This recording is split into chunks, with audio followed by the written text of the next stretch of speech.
Today FM host Duncan Garner has described the station's abrupt closure as a brutal public execution. Staff were given half a day to provide submissions on the talkback show's future before it was axed.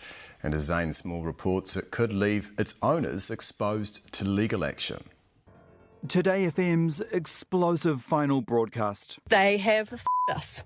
This is betrayal. MediaWorks abruptly pulled its talkback show off air yesterday, giving staff half a day to provide submissions on its future before announcing its closure. This station is no longer Today FM. Today FM host Duncan Garner has described it to Newshub as a brutal public execution. He continues to say, "I'm extremely concerned for the health and well-being of my colleagues.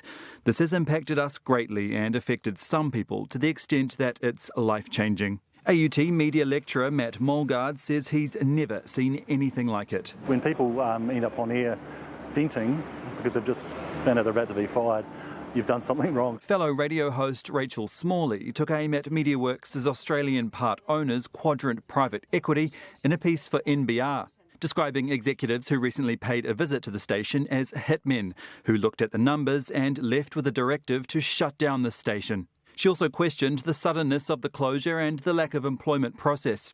A process employment lawyer Catherine Stewart says could expose MediaWorks to legal action. It looks as if it was something that was even possibly predetermined because of the length of time. And less than a day for consultation is almost unheard of. MediaWorks says this is an ongoing employment matter and they're working through the process.